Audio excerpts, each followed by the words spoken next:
بسم اللہ الرحمن الرحیم نحمدہ ونصلی ونسلم علی رسولہ الکریم اما بعد معزز سامعین اکرام السلام علیکم ورحمۃ اللہ وبرکاتہ۔ باب العلم انواریہ ایجوکیشنل سوسائٹی اور جامعہ انواریہ کے زیر اہتمام تصوف کی اہم کتاب ہشت بہشت کا سلسلہ وار درس جاری ہے، اور اس میں ہم کتاب انیس الارواح کو مکمل کر چکے ہیں۔ آج سے کتاب دلیل العارفین کا آغاز ہے، اور وہ بھی چند مجلسوں پر مشتمل ہے۔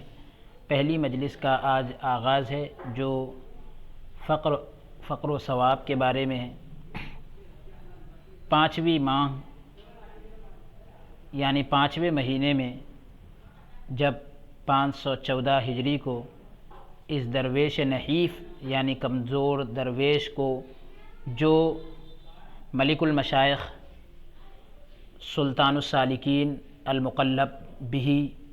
قطب الدین بختیار اوشی کاکی رحمۃ اللہ علیہ کے غلاموں میں سے ہے، یعنی جن کا لقب قطب الدین بختیار ہے، جب اس شاہ فلک دستگاہ کی پائیبوسی کی دولت بغداد میں امام ابواللیث سمرقندی کی مسجد میں حاصل ہوئی، تو اسی وقت شرف بیعت سے مشرف فرمایا، اور چہار ترکی کلاه میرے سر پر رکھی، الحمدللہ علی ذالک، یعنی جو ترکی ٹوپی ہوتی ہے وہ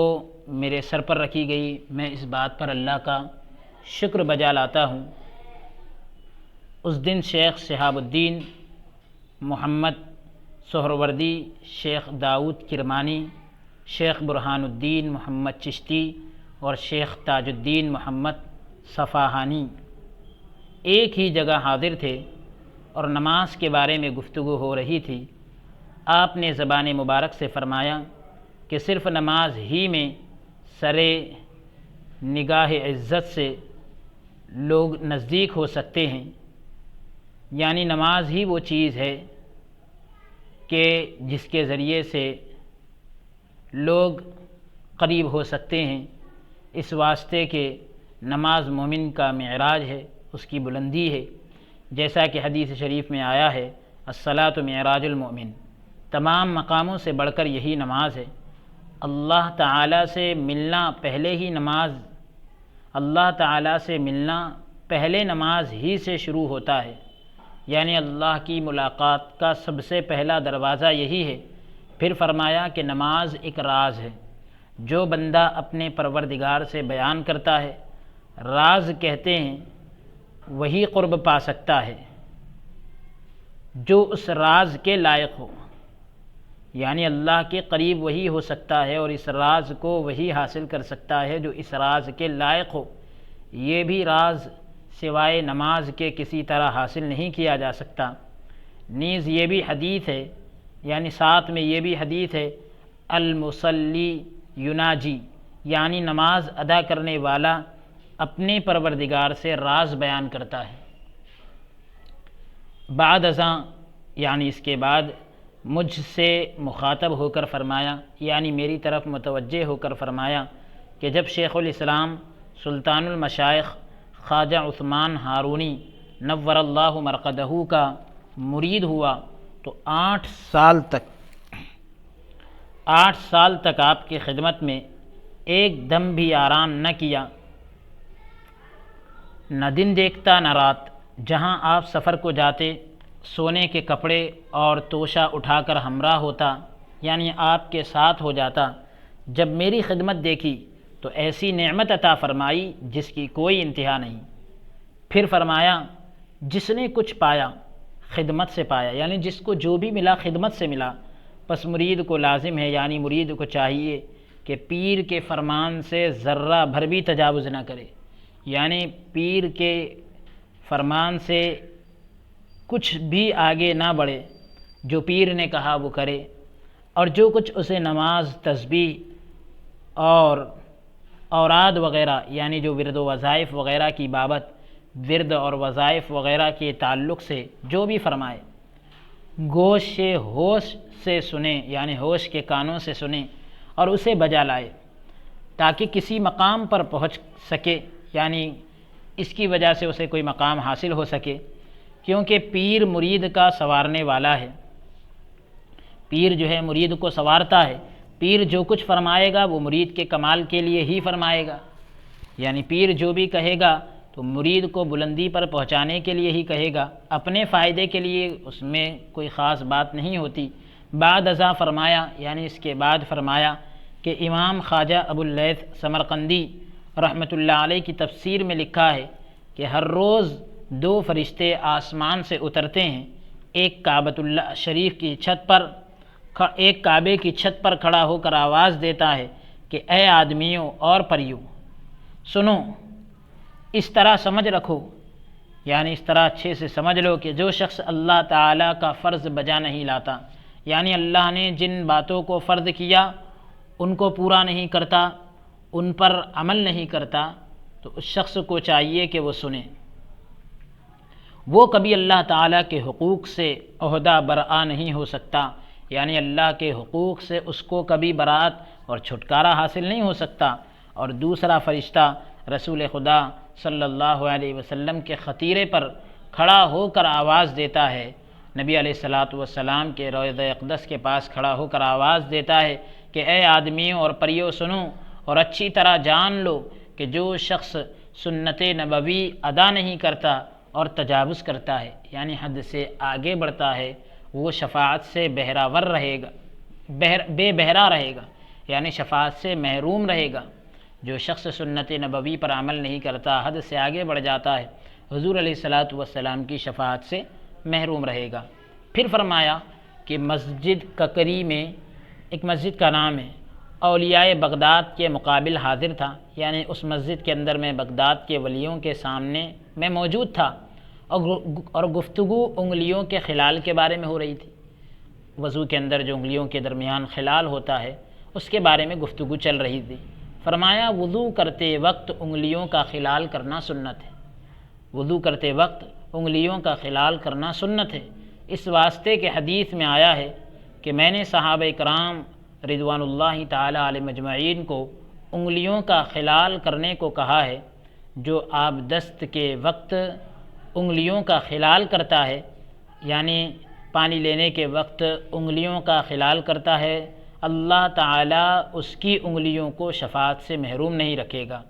جو شخص وضو کے وقت اپنی انگلیوں کا خیال کرتا ہے اور اس کے اندر خلال کرتا ہے تو اللہ تعالیٰ اس کی انگلیوں کو شفاعت سے محروم نہیں رکھے گا۔ پھر فرمایا کہ شیخ اجل شیرازی کے ہمراہ، یعنی ان کے ساتھ میں ایک مقام میں تھا اور شام کی نماز کا وقت تھا۔ حضرت خواجہ صاحب رحمۃ اللہ علیہ نیا وضو کرتے تھے، اتفاقاً آپ انگلیوں کا خلال کرنا بھول گئے۔ غیبی فرشتے نے آواز دی کہ اے اجل، یعنی اے بزرگ، تو ہمارے محمد صلی اللہ علیہ وسلم کی دوستی کا دعویٰ کرتا ہے اور اس کی امت بنتا ہے، لیکن اس کی سنت کو ترک کرتا ہے، یعنی حضور علیہ الصلاۃ والسلام کا امتی ہونے کا دعویٰ کرتے ہو اور پھر ان کی سنت کو ترک کرتے ہو۔ اس کے بعد خواجہ اجل نے، یعنی خواجہ شیخ اجل شیرازی رحمۃ اللہ علیہ نے قسم کھائی کہ اس وقت سے لے کر مرتے دم تک میں نے کوئی سنت ترک نہیں کی، یعنی کوئی سنت نہیں چھوڑی۔ پھر فرمایا کہ ایک مرتبہ میں نے خواجہ اجل شیرازی کو بہت متردد پا کر، یعنی ان کو کچھ شک شبے میں پا کر حالت پوچھی۔ فرمایا کہ جس روز مجھ سے انگلیوں کا خلال سہون ترک ہوا، یعنی جس دن مجھ سے انگلیوں کا خلال بھول سے چھوٹ گیا، میں فکر میں ہوں، میں یہ سوچ میں ہوں کہ یہ منہ حضرت صلی اللہ علیہ وسلم کو قیامت کے روز کیسے دکھاؤں گا۔ اللہ اکبر۔ پھر فرمایا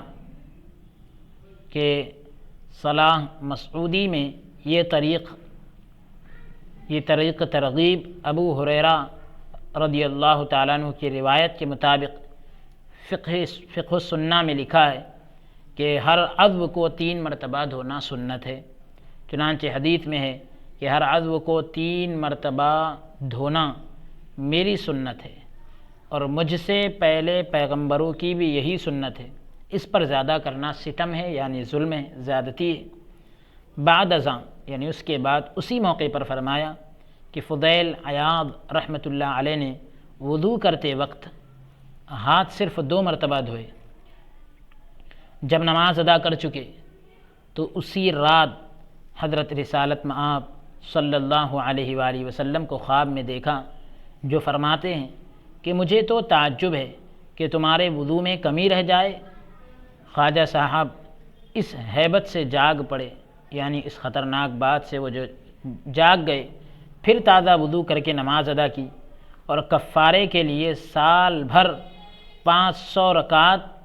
بطور وظیفہ کے روزانہ ادا کی۔ اللہ اکبر۔ پھر فرمایا کہ عارف اہل فضل ہیں اور وہ دوست کی محبت میں مستغرق ہیں، دوست کی محبت میں ڈوبے ہوئے ہیں۔ بس وہ اپنی شرح میں لکھتے ہیں کہ جب آدمی رات کو باطہارت سوتا ہے، آدمی جب رات کو باوضو سوتا ہے تو حکم ہوتا ہے کہ فرشتے اس کے ہمراہ رہیں، یعنی فرشتے اس کے ساتھ رہیں۔ وہ صبح تک اللہ تعالیٰ سے یہی التجا کرتے رہتے ہیں کہ اللہ تعالیٰ اس بندے کو بخش، کیونکہ یہ باطہارت سویا ہے۔ فرشتے اس کے لیے دعا کرتے ہیں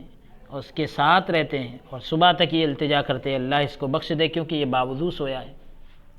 پھر اسی محفل میں فرمایا کہ عارفوں کی شرح میں آیا ہے کہ جب آدمی باطہارت سوتا ہے اس کی جان عرش کے نیچے لے جاتے ہیں، اور حکم ہوتا ہے کہ اسے نوری خلعت پہنا دو، نوری لباس پہنا دو۔ جب وہ سجدہ کر چکتا ہے تو حکم ہوتا ہے کہ اسے واپس لے جاؤ، کیونکہ یہ نیک بندہ ہے جو باطہارت سویا ہے، باوضو سویا ہے۔ اور جو شخص بے طہارت سوتا ہے، یعنی بغیر وضو کے سوتا ہے، اس کی جان کو پہلے ہی آسمان سے واپس کرتے ہیں اور کہتے ہیں کہ یہ لائق نہیں کہ اسے اوپر لے جایا جائے، ایسا آدمی اللہ تعالیٰ کو سجدہ کرنے والا نہیں۔ پھر زبان مبارک سے فرمایا کہ فقیہ لکھتا ہے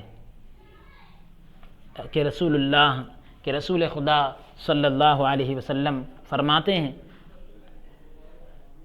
الیمین الوجہ والیسار المقعد، یعنی دایاں ہاتھ کھانا کھانے اور ہاتھ منہ دھونے کے لیے واسطے ہے، اور بایاں ہاتھ استنجا کرنے کے لیے ہے۔ پھر بات اس بارے میں شروع ہوئی کہ جب آدمی مسجد میں آئے تو سنت یہ ہے کہ پہلے دایاں پاؤں اندر رکھے، اور جب باہر نکلے تو بایاں پاؤں پہلے باہر رکھے۔ یعنی جب مسجد میں آئے تو سنت طریقہ یہ ہے کہ پہلے سیدھا پیر اندر رکھے، اور جب مسجد سے باہر نکلے تو بایاں پاؤں یعنی الٹا پیر پہلے باہر رکھے۔ پھر فرمایا کہ ایک مرتبہ خواجہ سفیان ثوری مسجد میں آئے اور بھول کر پہلے بایاں پاؤں یعنی الٹا پیر اندر رکھ دیا، اور آواز آئی کہ بیل یعنی یا سور، ایسی آواز آئی کہ بیل خانہ خدا میں ایسے بے ادبانہ گھساتے ہیں۔ اس روز سے آپ کو خواجہ سفیان ثوری کہنے لگے۔ پھر عارفوں کے بارے میں گفتگو شروع ہوئی، ان کے بارے میں بات چیت شروع ہوئی۔ آپ نے فرمایا کہ عارف اس شخص کو کہتے ہیں کہ تمام جہان کو جانتا ہو، تمام دنیا کو جانتا ہو، اور عقل سے لاکھوں معنی پیدا کر سکتا ہو اور بیان کر سکتا ہو، اور محبت کے تمام دقائق کا مطلب محبت کی تمام باریکیوں کا جواب دے سکتا ہو، اور ہر وقت بحر میں تیرتا رہے، سمندر میں تیرتا رہے، تاکہ اسرار الہی یعنی خدا کے راز اور انوار الہی کے موتی نکالتا رہے، سمندر میں جا کر خدا کے اسرار اور انوار کے موتی نکالتا رہے، اور دیدہ ور جوہریوں کے پیش کرتا رہے، یعنی جو اس ہیرے کی پرکھ رکھتے ہو، اسرار الہی اور انوار الہی کی قدر کرتے ہو، ان کے سامنے پیش کرتا رہے، جب وہ اسے دیکھے پسند کرے، ایسا شخص بے شک عارف ہے۔ بعد ازاں یعنی اس کے بعد اسی موقع پر فرمایا کہ عارف ہر وقت وسوسہ عشق میں مبتلا رہتا ہے اور قدرت خدا کی آفرینش میں متحیر رہتا ہے، یعنی خدا کی جو بہترین قدرت ہے تو اس کے اندر وہ حیران رہتا ہے، اسی کے اندر وہ سرگرداں رہتا ہے۔ اگر کھڑا ہے تو بھی دوست کے وہم میں، اور اگر بیٹھا ہے تو بھی دوست کا ذکر کرتا ہے، یعنی اس کی کیفیت یہ ہوتی ہے کہ ہمیشہ خدا کے عشق میں اور خدا کی قدرت کے اندر ہی مگن رہتا ہے۔ کھڑا ہے تو بھی خدا کی یاد، بیٹھا ہے تو بھی خدا کی یاد، اگر سویا ہے تو دوست کے خیال میں متحیر ہے، یعنی خدا کی یاد میں لگا ہوا ہے، اگر جاگتا ہے تو بھی دوست کے حجاب عظمت کے گرد طواف کرتا ہے، یعنی خدا کی عظمت کے جو پردے ہیں اس کے آس پاس وہ چکر لگاتا ہے۔ بعد ازاں فرمایا، اس کے بعد فرمایا کہ اہل عشق صبح کی نماز ادا کر کے جائے نماز پر سورج نکلنے تک قرار پکڑتے ہیں، یعنی جو اہل عشق ہوتے ہیں تو فجر کی نماز ادا کر کے سوتے نہیں ہیں بلکہ اسی جگہ پر سورج نکلنے تک بیٹھ جاتے ہیں۔ ان کا مقصد اس سے یہ ہوتا ہے کہ دوست کی نظر میں قبول ہوئے، یعنی اللہ کی نظر میں مقبول ہو جائے اور انوار کی تجلی ان پر دم بدم ہو۔ سبحان اللہ۔ پھر فرمایا کہ جب ایسا شخص صبح کی نماز ادا کر کے جائے نماز پر قرار پکڑتا ہے، یعنی صبح کی نماز ادا کر کے اسی جگہ پر بیٹھا رہتا ہے، فرشتے کو حکم ہوتا ہے کہ جب تک وہ نہ اٹھے اس کے پاس آ کر اس کے لیے بخشش مانگے۔ اللہ اکبر۔ پھر اسی موقع کے مناسب فرمایا کہ خواجہ جنید بغدادی رحمۃ اللہ علیہ اپنے عمدہ میں لکھتے ہیں، وہ اسرار الہی کا اشارہ ہے کہ ایک روز رسول اللہ صلی اللہ علیہ وآلہ وسلم نے شیطان کو غمگین دیکھ کر سبب دریافت کیا۔ شیطان کو غم کے اندر مبتلا دیکھا تو پیارے آقا علیہ الصلاۃ والسلام نے اس سے سبب پوچھا، عرض کی۔ شیطان نے کہا کہ آپ کی امت کے 4 گروہ ہوں گے، آپ کی امت کے 4 گروہ ہوں گے، 4 قافلے ہوں گے، 4 طرح کے لوگ ہوں گے۔ سب سے اول مؤذن، سب سے پہلے مؤذن جو بانگ کہتے ہیں، اذان دیتے ہیں، اس واسطے کہ جب وہ اذان کہتے ہیں تو جو سنتا ہے وہ اذان کے جواب میں مشغول ہو جاتا ہے، کہنے والے اور سننے والے سب بخشے جاتے ہیں۔ دوسرا گروہ ان لوگوں کا ہے جو جہاد کے لیے باہر نکلتے ہیں، تو ان کے گھوڑوں کی سموں کی آواز سے، ان کے گھوڑوں کی ٹاپوں کی آواز سے جب وہ تکبیر کہتے ہیں، اللہ اکبر کہتے ہیں اور خدا کے لیے لڑتے ہیں تو حکم ہوتا ہے کہ ان کو مع ان کے متعلقین کے بخشا، یعنی ان کو تو بخشا لیکن ان کے ساتھ تعلق رکھنے والوں کو بھی بخش دیا۔ تیسرے وہ گروہ، یعنی تیسرے وہ لوگ ہیں جو کسب حلال سے روزی کماتے ہیں۔ یہ ان لوگوں کا بیان چل رہا ہے جو شیطان کو غمگین کر رہے ہیں۔ تو ایسے تیسرے وہ لوگ جو کسب حلال سے روزی کماتے ہیں، حلال کی کمائی سے روزی کماتے ہیں، اور درویش جب وہ حلال کی کمائی کھاتے ہیں اور اوروں کو کھلاتے ہیں تو اللہ تعالیٰ ان کو بخشتا ہے۔ چوتھے وہ لوگ جو صبح کی نماز ادا کر کے سورج نکلنے تک وہیں بیٹھے رہتے ہیں اور پھر نماز اشراق ادا کرتے ہیں۔ شیطان نے عرض کی کہ یا رسول اللہ صلی اللہ علیہ وسلم، جس روز میں ملکوت میں تھا تو میں نے لوح محفوظ میں لکھا دیکھا تھا کہ جو شخص صبح کی نماز ادا کر کے سورج نکلنے تک یاد الہی میں مشغول رہے اور پھر اشراق کی نماز ادا کرے تو اللہ تعالی مع اس کے 70,000 متعلقین کے اسے بخشتا ہے، یعنی اس کے ساتھ اس کے 70,000 متعلقین کو بخشتا ہے۔ اسے تو بخشتا ہی ہے لیکن ساتھ میں 70,000 اس سے تعلق رکھنے والوں کو بھی اللہ عز و جل بخش دیتا ہے، اور دوزخ کے عذاب سے خلاصی عنایت کرتا ہے، چھٹکارا عنایت کرتا ہے۔ بعد ازاں فرمایا، اس کے بعد فرمایا کہ میں نے فقہ الاکبر میں لکھا دیکھا ہے، کتاب ہے فقہ الاکبر، اس میں لکھا دیکھا ہے کہ امام المتقین ابو حنیفہ کوفی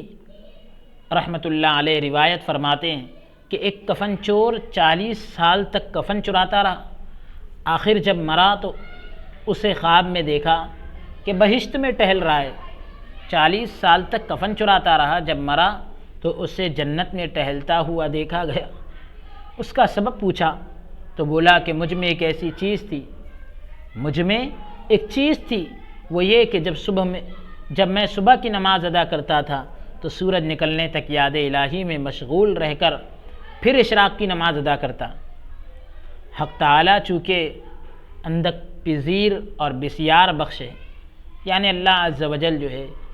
بہت زیادہ بخشنے والا ہے اور بہت کم گرفت کرنے والا ہے، تو اس نے اس کی برکت سے مجھے بخش دیا، میرے افعال کا کچھ خیال نہ کیا اور مجھے اس درجے پر پہنچا دیا۔ پھر اسی موقع کے مناسب فرمایا کہ عارف کو جب حالت ہوتی ہے، یعنی اس کے اندر یہ بتلایا گیا کہ اس شخص نے، ایک آدمی نے جب اشراق کی نماز ادا کی تو اللہ تبارک و تعالیٰ نے اس کے 40 سال کفن چرانے کے عمل کی طرف نظر نہیں کی، بلکہ اس کے اس عمل کی بدولت اس کو بخش دیا، کیونکہ اللہ تبارک و تعالیٰ بہت نوازنے والا اور بہت بخشنے والا ہے۔ تو پھر اسی موقع کے مناسب فرمایا کہ عارف کو جب حالت ہوتی ہے اور اس چیز میں محو ہوتا ہے تو اس حالت میں اگر کئی ہزار ملک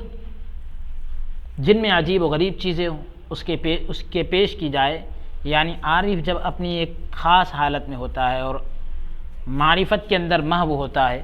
تو اس حالت میں اگر کئی ہزار ملک اور ایسے کئی ہزار ملک جن میں عجیب و غریب چیزیں ہو اس کے سامنے اگر پیش کی جائے تو وہ ان کی طرف آنکھ اٹھا کر بھی نہیں دیکھتا، مگر اسی چیز میں دیکھتا ہے جو ان کے لیے نازل ہوتی ہے، یعنی جو چیز ان کے لیے اترتی ہے اسی چیز میں دیکھتا ہے، باقی ساری دنیا کی طرف وہ نظر نہیں کرتا۔ عارف کی ایک علامت تو یہی ہے کہ وہ ہر وقت تبسم میں رہتا ہے، مسکراتا رہتا ہے۔ جس وقت عارف مسکراتا ہے اس وقت عالم ملکوت میں مغرب اسے دکھائی دیتے ہیں، بس جو کچھ ان سے ظاہر ہوتا ہے وہ اس کے مسکرانے کا سبب ہوتا ہے۔ بعد ازاں فرمایا، یعنی اس کے بعد فرمایا کہ عرفان میں ایک حالت ہوتی ہے، جب وہ حالت اس پر طاری ہوتی ہے تو ایک ہی قدم میں عرش سے حجاب عظمت تک کا فاصلہ طے کر لیتے ہیں۔ اللہ اکبر! وہ کیفیت جب ان پر طاری ہوتی ہے تو ایک ہی قدم میں عرش سے حجاب عظمت تک، یعنی خدا کی عظمت کے جو پردے ہیں وہاں تک کا وہ فاصلہ طے کر لیتے ہیں، وہاں تک کی دوری کو وہ طے کر لیتے ہیں اور وہاں سے حجاب کبریا تک پہنچ جاتے ہیں، پھر دوسرے قدم پر اپنے مقام پر پہنچتے ہیں، یعنی اس مقام پر پہنچ جاتے ہیں۔ پھر خواجہ صاحب رحمۃ اللہ علیہ آپ دیدہ ہوئے، آنکھوں میں آنسو آ گئے کہ عارف کا سب سے کم درجہ یہی ہے، لیکن وہ جو کامل ہے، عارف کا سب سے کم درجہ یہی ہے، لیکن وہ جو کامل ہے ان کا درجہ اللہ تعالی ہی جانتا ہے کہ کہاں تک ہے، کہاں تک پہنچتے ہیں اور کب واپس آتے ہیں۔ الحمدللہ علی ذالک۔ اس طرح ہماری پہلی مجلس بحمدہ تعالی مکمل ہوئی۔ اب ہم دوسری مجلس کا آغاز کرتے ہیں۔ جمعرات کے روز قدم بوسی کی دولت نصیب ہوئی، یعنی قدم کو چومنے کی دولت نصیب ہوئی۔ اس وقت جنابت کے بارے میں گفتگو ہو رہی تھی، یعنی جو جنابت مرد آدمی کے، یعنی عورت سے ملنے کے بعد میاں بیوی کے آپس میں ملاقات کے بعد جو حالت ہوتی ہے وہ جنابت کی حالت ہوتی ہے، اس کے بارے میں گفتگو ہو رہی تھی۔ مولانا بہاؤالدین بخاری اور مولانا شہاب الدین محمد بغدادی حاضر خدمت تھے۔ زبان مبارک سے فرمایا کہ انسان کے ہر بال تلے جنابت ہے۔ اللہ اکبر! ہر بال کے نیچے جنابت پہنچتی ہے، پر لازم ہے کہ جس بال کے تلے جنابت ہے، جس بال کے نیچے جنابت پہنچی ہے، ناپاکی پہنچی ہے، وہاں پانی پہنچائے اور اپنے بالوں کو تر کرنا چاہیے۔ اگر ایک بال بھی خشک رہ جائے گا تو قیامت کے دن وہی بال اس سے جھگڑے گا۔ اللہ اکبر۔ پھر فرمایا کہ فتاوی ظہیریہ میں نے لکھا دیکھا ہے کہ آدمی کا منہ پاک رہتا ہے جب تک جنب کی حالت میں رہے۔ آدمی کا منہ پاک رہتا ہے جب تک جنب کی حالت میں رہے۔ جو کچھ پانی وغیرہ پیے وہ ناپاک نہیں ہوتا، اس کا منہ پاک رہتا ہے۔ اگر وہ بے طہارت ہے یا جنوبی ہے یا حائض، یعنی اگر وہ بغیر طہارت کے ہے یا جنابت کی حالت میں ہے، یا عورت جو ہے حیض کی حالت میں ہے، مومن ہو خواہ کافر ہو، چاہے وہ مسلمان ہو یا کافر ہو، اس کا منہ پاک ہے۔ بعد ازاں یعنی اس کے بعد اسی بارے میں فرمایا کہ ایک مرتبہ رسول اللہ صلی اللہ علیہ وآلہ وسلم بیٹھے تھے کہ ایک صحابی نے اٹھ کر پوچھا، یا رسول اللہ صلی اللہ علیہ وآلہ وسلم، اگر کوئی جنوبی ہو اور گرم ہوا چلتی ہو اور پسینے سے کپڑے تر ہو جائیں یعنی بھیگ جائیں تو وہ کپڑے ناپاک ہو جائیں گے یا نہیں؟ فرمایا آب دہن پاک ہے، یعنی منہ کا جو لعاب ہے وہ پاک ہے، اگر کپڑے کو لگ جائے تو ناپاک نہیں ہوتا۔ بعد ازاں اس موقع کے مناسب یعنی اس کے بعد اس موقع کی مناسبت سے فرمایا کہ میں نے خواجہ عثمان ہارونی رحمۃ اللہ علیہ کی زبانی سنا ہے کہ جب آدم علیہ السلام بہشت سے باہر دنیا میں آئے، جنت سے باہر جب دنیا میں تشریف لائے اور حوا کے ساتھ حضرت بی بی حوا کے ساتھ صحبت کا اتفاق ہوا، ملنے کا اتفاق ہوا، تو جبرائیل علیہ السلام نے آ کر کہا اٹھ کر غسل کرو، یعنی تم اٹھو اور غسل کرو۔ تو بہت خوش ہوئے، حضرت آدم علیہ السلام بہت خوش ہوئے اور کہا کہ اے بھائی جبرائیل، اس غسل کا کچھ اجر یعنی اس کا کچھ ثواب ہے؟ جواب ملا آپ کے بدن کے ہر بال کے بدلے 1 سال کی عبادت کا ثواب، اور پانی کا ہر ایک قطرہ جو آپ کے بدن سے چھوا ہے اس سے اللہ تعالیٰ نے ایک فرشتہ پیدا کیا ہے جو روز قیامت تک عبادت کرتا رہے گا اور اس عبادت کا ثواب آپ کو ملے گا۔ سبحان اللہ۔ پوچھا ہے بھائی جبرائیل، یہ ثواب میرے ہی لیے ہے یا میرے فرزندوں کے لیے بھی ہے، یعنی یہ صرف مجھ کو ملے گا یا یہ میری اولاد کو بھی ملے گا؟ جواب ملا جو تیرا فرزند مومن ہوگا، تمہاری اولاد میں سے جو بھی ایمان والا ہوگا اور حلال غسل کرے گا، یعنی نکاح کے طور پر جو ہے بیوی سے ملے گا اور اس کے بعد پھر غسل کرے گا، تو اس کے بالوں کی تعداد کے موافق، اس کے بالوں کی تعداد کے برابر اتنے ہی سالوں کی عبادت اس کے نامہ اعمال میں لکھی جائے گی، اور جو قطرے اس کے بدن سے گریں گے ہر قطرے کے عوض، ہر بوند کے عوض، ہر بوند کے بدلے ایک فرشتہ اللہ تعالیٰ پیدا کر دے گا جو قیامت تک تسبیح اور تحلیل میں مشغول رہیں گے، یعنی قیامت تک سبحان اللہ لا الہ الا اللہ کہتے رہیں گے، اور اس کا ثواب اس مومن کو ملے گا۔ جب خواجہ صاحب نے یہ بات ختم کی تو روئے اور فرمایا کہ یہ فائدے اس شخص کے بارے میں ہیں جو حلال غسل کرتا ہے، یعنی جائز طریقے سے مل کر پھر غسل کرتا ہے، اور جو حرام غسل کرتا ہے یعنی ناجائز طریقے سے مل کر پھر غسل کرتا ہے تو اس کے ہر بال کے بدلے 1 سال کے گناہ اس کے نام اعمال میں لکھے جاتے ہیں، اور ہر ایک قطرے سے غسل کے وقت جو اس کے بدن سے گرتا ہے ایک شیطان پیدا ہوتا ہے۔ قیامت تک جو بدی یعنی جو برائی اس شیطان سے ہوتی ہے وہ اس شخص کے ذمے لکھی جاتی ہے، اس شخص کے نام اعمال میں وہ برائی لکھی جائے گی جو شیطان کرے گا، اور ہر قطرے سے یعنی غسل کرتے وقت ہر قطرے سے ایک شیطان پیدا ہوگا۔ آپ اندازہ لگائیں کہ جب آدمی غسل کرتا ہے تو نہ جانے کتنے قطرے گرتے ہیں۔ اللہ رب العزت پوری امت مسلمہ کی حفاظت فرمائیں۔ پھر فرمایا کہ راہ شریعت پر چلنے والوں کا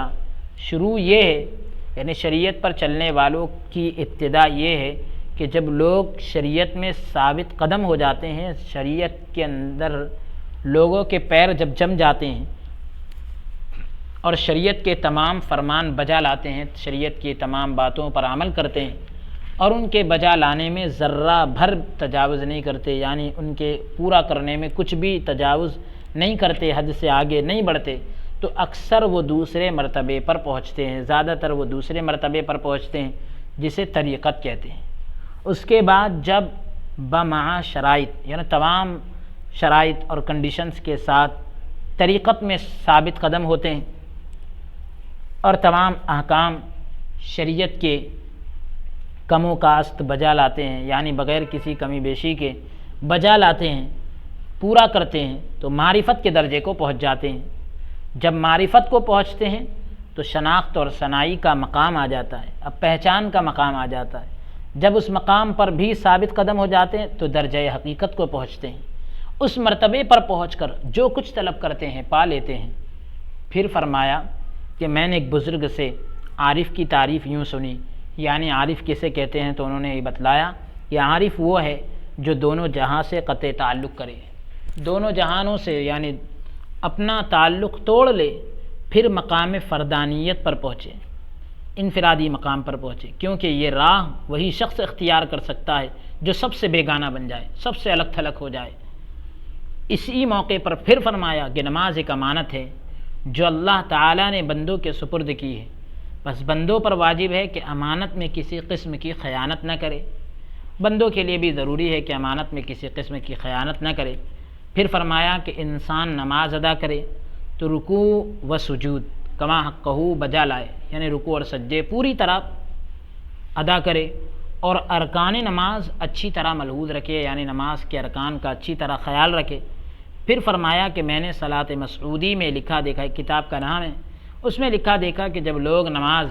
اچھی طرح ادا کرتے ہیں اور اس کے تمام حقوق بجا لاتے ہیں، یعنی تمام حقوق کو پورا کرتے ہیں، اور رکوع و سجود میں رکوع اور سجدے اور قرات اور تسبیح کو ملحوظ رکھتے ہیں، یعنی رکوع کا، سجدے کا، قرات کا، تسبیح کا پورا خیال رکھتے ہیں، تو فرشتے اس نماز کو آسمان پر لے جاتے ہیں۔ پھر اس نماز سے نور شائع ہوتا ہے، اس نماز سے ایک نور پھوٹتا ہے، اس نور پھیلتا ہے اور آسمان کے دروازے کھل جاتے ہیں۔ جب وہ نماز عرش سے نیچے لائی جاتی ہے تو حکم ہوتا ہے کہ سجدہ کر،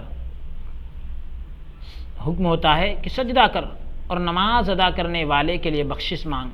مغفرت مانگ، کیونکہ وہ تیرے حقوق اچھی طرح بجا لایا ہے۔ نماز سے حکم ہوتا ہے کہ تو سجدہ کر اور نماز پڑھنے والے کے لیے بخشش مانگ، کیونکہ اے نماز اس نے تیرے حقوق بھی اچھی طرح بجا لایا ہے، پورا کیا ہے۔ پھر خواجہ صاحب روئے اور فرمایا کہ یہ تو اچھی نماز ادا کرنے والوں کے حق میں ہے، لیکن جو ارکان نماز کو بخوبی ملحوظ نہیں رکھتے، یعنی پوری طرح سے نماز کے ارکان کا خیال اور لحاظ نہیں رکھتے، جب ان کی نماز کو فرشتے آسمان پر لے جانا چاہتے ہیں تو آسمان کے دروازے نہیں کھلتے، اور حکم ہوتا ہے کہ اس نماز کو لے جا کر اسی نمازی کے منہ پر مار دو۔ حکم ہوتا ہے کہ اس نماز کو لے جا کر اسی نمازی کے منہ پر دے مارو۔ پھر نماز زبان حال سے کہتی ہے کہ جس طرح تو نے مجھے ضائع کیا ہے خدا تجھے ضائع کر دے۔ پھر اسی موقع پر فرمایا کہ ایک مرتبہ میں بخارا میں دستار بندوں کے بیچ بیٹھا تھا، یعنی جن کو دستار بندی کی گئی، جن کے سروں پر عمامے باندھے گئے، میں ان کے بیچ بیٹھا تھا تو ان سے یہ حکایت سنی کہ ایک مرتبہ پیغمبر خدا صلی اللہ علیہ وآلہ وسلم نے ایک شخص کو نماز ادا کرتے ہوئے دیکھا جو رکوع و سجود میں نماز کا حق اچھی طرح ادا نہیں کرتا تھا، یعنی رکوع اور سجدے میں نماز کا حق پوری طرح ادا نہیں کرتا تھا۔ جب وہ نماز سے فارغ ہوا تو پوچھا کہ کتنے عرصے سے اس طرح نماز ادا کر رہا ہے، کتنے وقت سے، کتنے زمانے سے اس طرح نماز پڑھ رہے ہو؟ عرض کی یا رسول اللہ صلی اللہ علیہ وآلہ وسلم۔ اس نے کہا اے اللہ کے رسول صلی اللہ علیہ وسلم 40 سال سے ایسی ہی نماز ادا کر رہا ہوں۔ فرمایا اس 40 سال میں تو نے کوئی نماز ادا نہیں کی، اگر تو مر جائے گا تو میری سنت پر نہیں مرے گا۔ پھر فرمایا کہ میں نے خواجہ عثمان ہارونی رحمۃ اللہ علیہ کی زبانی سنا ہے کہ قیامت کے دن سب سے پہلے نماز کا حساب انبیاء، اولیاء اور ہر مسلمان سے پوچھیں گے، جو اس حساب سے عہدہ برآ نہیں ہو سکے گا، یعنی جو اس حساب سے مکمل طریقے سے چھٹکارا نہیں پا سکے گا تو وہ عذاب دوزخ میں مبتلا ہوگا، دوزخ کے عذاب میں گرفتار ہوگا۔ پھر فرمایا کہ ایک مرتبہ کا ذکر ہے، ایک مرتبہ کی بات ہے کہ میں شام کے قریب ایک شہر میں تھا، ملک شام کے پاس ایک شہر میں تھا جس کا نام میری یاد سے اتر گیا، میری یادداشت سے اس شہر کا نام نکل گیا۔ اس کے باہر ایک غار تھی جس میں ایک بزرگ شیخ موحد محمد الواحد غزنوی رہتا تھا۔ اس میں ایک بزرگ رہتے تھے جن کا نام شیخ محمد الواحد غزنوی، تو یہ وہاں پر رہا کرتے تھے اس غار کے اندر، اور جس کے وجود مبارک پر چمڑا ہی چمڑا تھا، یعنی جن کے جسم پر صرف چمڑی ہی چمڑی نظر آتی تھی اور ہڈیوں وغیرہ کا کوئی پتہ نہیں تھا، گوشت وغیرہ کا پتہ نہیں تھا، یعنی بہت لاغر اور دبلے ہوں گے۔ سجادے پر بیٹھا ہوا تھا، یعنی مسند پر بیٹھے ہوئے تھے، اور 2 شیر اس کے پاس کھڑے تھے۔ میں شیروں کے ڈر کے مارے پاس نہ جا سکتا تھا، شیروں کے ڈر کے مارے میں ان کے پاس نہیں جا سکا۔ جب اس کی نگاہ مجھ پر پڑی تو فرمایا آ جاؤ، ڈرو نہیں، آپ ڈریے مت، آپ پاس میں آئیے۔ جب میں پاس گیا تو آداب بجا لا کر بیٹھ گیا، پورے آداب کی رعایت کے ساتھ میں وہاں بیٹھ گیا۔ پہلی بات جو بزرگ نے مجھ سے کی ہے وہ یہ ہے کہ اگر تو کسی کا ارادہ نہ کرے گا تو وہ تیرا بھی ارادہ نہ کرے گا، یعنی تم اگر کسی کی چاہت نہیں کرو گے تو وہ تمہاری چاہت نہیں کرے گا۔ یعنی شیر کی کیا ہستی ہے کہ تو اس سے ڈرتا ہے۔ پھر فرمایا کہ جب تیرے دل میں خوف خدا ہوگا تمام تجھ سے ڈریں گے۔ شیر کی کیا حقیقت ہے، ساری چیزیں تم سے ڈرے گی، وہ لوگوں سے بھی نہیں ڈرے گا۔ اس قسم کی بہت سی باتیں بیان فرمائی۔ پھر پوچھا کہاں سے آنا ہوا، عرض کی بغداد سے، یعنی کہا گیا کہ بغداد سے آیا۔ فرمایا آنا مبارک، تمہارا آنا بابرکت ہو، لیکن لازم ہے کہ تو درویشوں کی خدمت کرے، یعنی تمہارے لیے ضروری ہے کہ درویشوں کی خدمت کرے تاکہ بزرگ بن جائے۔ لیکن سنو، مجھے اس غار میں رہتے ہوئے کئی 1 سال گزر گئے، اور تمام خلقت گوشہ نشینی، تمام مخلوق گوشہ نشینی یعنی تنہائی اور گوشہ نشینی اختیار کی ہے۔ تمام جو ہے گوشہ نشینی اور تنہائی یعنی کونا پکڑ لی ہے سب نے، اور تنہائی اختیار کی ہے۔ لیکن 30 سال سے ایک چیز کے سبب رو رہا ہوں، ایک ہی چیز کی وجہ سے رو رہا ہوں، اس ڈر سے دن رات روتا ہوں۔ میں نے پوچھا وہ کیا؟ فرمایا جب میں نماز ادا کرتا ہوں تو اپنے آپ کو دیکھ کر روتا ہوں کہ اگر ذرہ بھر شرط نماز ادا نہ ہوئی، یعنی نماز کی شرط اگر ایک لمحے کے لیے بھی ادا نہ ہوئی تو سب کچھ ضائع ہو جائے گا، اسی وقت یہ طاعت میرے منہ پر دے ماریں گے۔ پس اے درویش، اگر تو نماز کے حق سے عہدہ برآ ہو جائے تو واقعی تو نے بڑا کام کیا ہے۔ نماز کے حق سے اگر تم چھٹکارا پا جاؤ، یعنی بری الذمہ ہو جاؤ، تو تم نے واقعی بڑا کام کیا، نہیں تو تو اپنی عمر ضائع کرے گا، بیکار کرے گا۔ پھر یہ حدیث بیان فرمائی کہ رسول خدا صلی اللہ علیہ وآلہ وسلم فرماتے ہیں کہ اللہ تعالیٰ کے نزدیک کوئی گناہ دنیا میں اور کوئی دشمن قیامت میں اس سے بڑھ کر نہیں کہ نماز کو باشرائط ادا نہ کیا جائے، نماز کو اس کے ارکان کے ساتھ ادا نہ کیا جائے، اس سے بڑھ کر اللہ کے نزدیک کوئی گناہ نہیں، اور قیامت میں اس سے بڑا کوئی دشمن نہیں۔ پھر فرمایا کہ میرے بدن پر جو ہڈیاں اور چمڑا دکھائی دیتا ہے یہ اسی کے سبب سے ہے، یعنی میرے بدن پر جو گوشت نہیں نظر آ رہا ہے یہ اسی وجہ سے ہے کہ میں رو رہا ہوں 30 سال سے۔ مجھے معلوم نہیں کہ آیا مجھ سے نماز کا حق ادا ہوا بھی ہے یا نہیں، یعنی مجھے یہ نہیں معلوم کہ مجھ سے نماز کا حق ادا ہوا یا نہیں ہوا۔ یہ بات کہتے ہوئے ایک سیب اٹھایا جو اس کے پاس ہی تھا،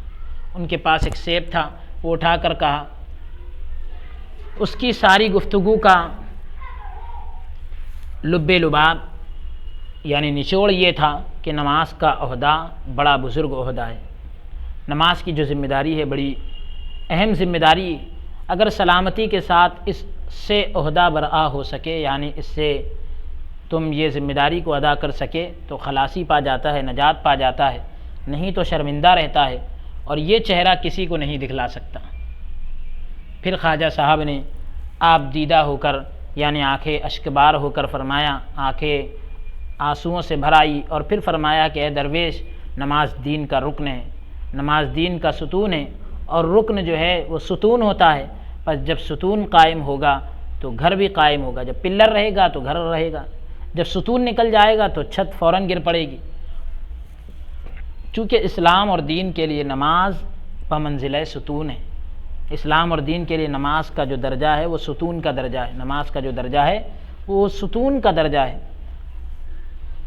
جب نماز کے اندر فرض، سنت، رکوع اور سجود میں خلل آئے گا تو حقیقت اسلام اور دین وغیرہ خراب ہو جائیں گے، دین کی حقیقت، اسلام کی حقیقت، یہ سب خراب ہو جائیں گے۔ بعد ازاں فرمایا، اس کے بعد فرمایا کہ صلاۃ مسعودی کی شرح میں امام زاہد رحمۃ اللہ علیہ و اسمعی میں لکھتے ہیں کہ اللہ تعالیٰ نے